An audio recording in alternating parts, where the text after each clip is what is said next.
Welcome back, cosmic voyagers, to Sundusk Sagas, your celestial gateway to the extraordinary. I am Orion Myst, your guide through the veil of the mundane, into the extraordinary realms of the mystical and unknown. If you haven't done so already, remember to subscribe and activate notifications to continue your journey with us. Tonight we descend the stairway of the stars, navigating the vast expanses of the cosmic oceans, to explore the life of an extraordinary man, Aleister Crowley. An occultist, a mystic, a poet. He was called by many names, the Great Beast 666, the wickedest man in the world, but you may know him best as Aleister Crowley. Baptized in scandal, cloaked in notoriety, and steeped in the enigmatic, Crowley was more than a man. He was a movement, a powerful force that turned the tide of spiritual understanding and redefined the occult. So join me under the star-streaked canopy of the night as we turn the pages of time, peeling back the layers of mystique surrounding this enigmatic figure. Brace yourself as we journey into the life of Aleister Crowley, the man who danced with shadows, embraced the mysteries of the cosmos, and redefined the world's understanding of magic.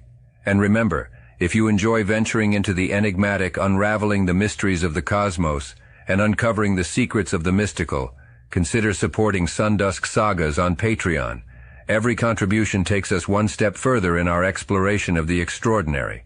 But now, let's dive into our saga for tonight, the mystical labyrinth that was Crowley's life. Prepare yourselves as we embark on this mystical journey, delving into the life of a man who embraced the enigmatic, walked the path less traveled, and changed the face of the occult forever.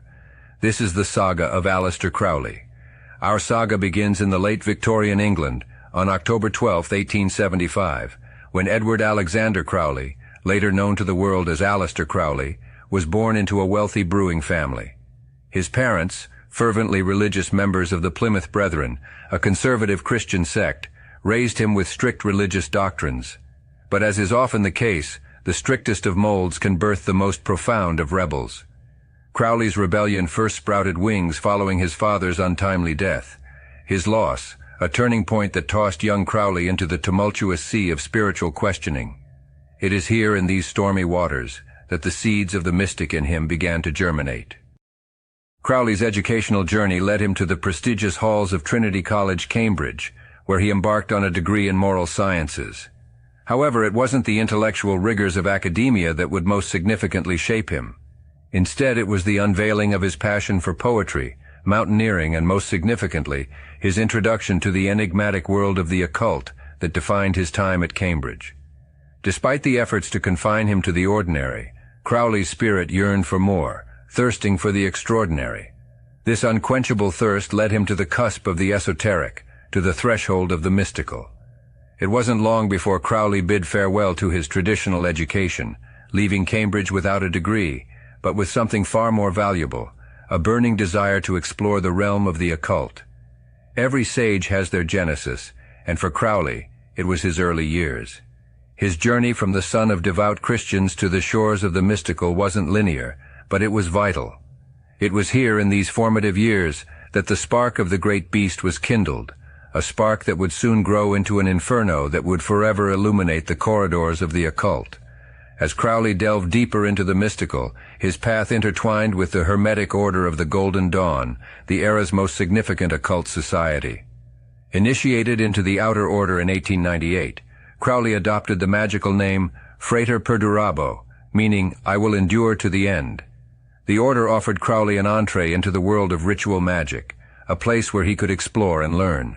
However, his insatiable thirst for advancement, combined with his rebellious nature, soon placed him on a collision course with the order's members.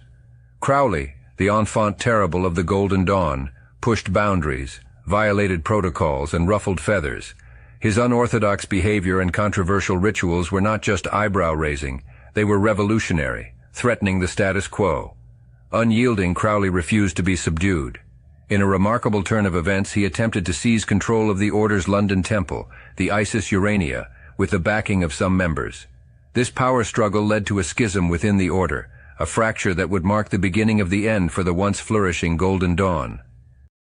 Post the Golden Dawn debacle, Crowley embarked on a more solitary and eclectic pursuit of magic, but his influence on the order was indelible. In many ways, his audacious actions single-handedly disrupted the Golden Dawn, setting its demise into motion. Casting off the shackles of the Golden Dawn, Crowley set forth on a worldwide quest for arcane knowledge and spiritual enlightenment. His travels took him from Mexico to India, Paris to Algeria, living life on his own terms, relentlessly seeking the wisdom of the universe. It was in Algeria that he claimed to have encountered the elusive secret chiefs, enlightened entities that he believed held the key to spiritual knowledge. So Crowley, the provocative Cambridge scholar, morphed into Crowley, the daring explorer of the mystical. His time with the Golden Dawn ended in a blaze of controversy, but it was a necessary chaos that paved the way for his unique path in the world of magic and mysticism. One of the most significant milestones in Crowley's mystical journey came during his visit to Egypt in 1904. It was here, in the cradle of ancient civilizations, that Crowley claimed to have received a divine revelation, a spiritual transmission that would become the cornerstone of his magical belief system, Thelema. The story unfolds with Crowley and his first wife, Rose Edith Kelly, in Cairo. Through a series of ritualistic invocations, Crowley believed he made contact with a praeter-human intelligence named Aiwass. According to Crowley, this entity served as his messenger, delivering to him over 3 days in April the sacred text known as the Book of the Law. The Book of the Law, or Liber Alvel Legis, as it's known in Latin, became the central sacred text of Thelema. It proclaimed a new spiritual era, the Aeon of Horus, a time for individual spiritual awakening, personal freedom, and self-discovery. At the heart of this book lies the oft-quoted phrase, "Do what thou wilt shall be the whole of the law. Love is the law, love under will." Contrary to popular misconception, this does not advocate for hedonistic, selfish pursuits. Instead, it encourages individuals to discover their true will, their highest purpose in life, and pursue it, thereby aligning themselves with the cosmic will. The law of love, as Crowley explained, refers to the experience of union that comes from accomplishing one's will. Post the Cairo revelation, Crowley dedicated his life to spreading the philosophy of Thelema. He established religious organizations such as the AA and the Ordo Templi Orientis to transmit the teachings of Thelema, becoming the prophet of this new eon. From the son of a brewing magnate to the prophet of a new spiritual age, Crowley's journey was nothing short of extraordinary. His unveiling of the Book of the Law and the establishment of Thelema marked a significant shift in the understanding of spirituality and the occult, making him one of the most influential figures in modern occultism. As Crowley's devotion to Thelema deepened, his desire to establish a physical spiritual sanctuary grew. This desire came to fruition in the form of the Abbey of Thelema, nestled in the quaint town of Cefalù, Sicily. The abbey was more than a mere residence. It was a microcosm of Crowley's spiritual world, a haven for the practice and study of Thelema.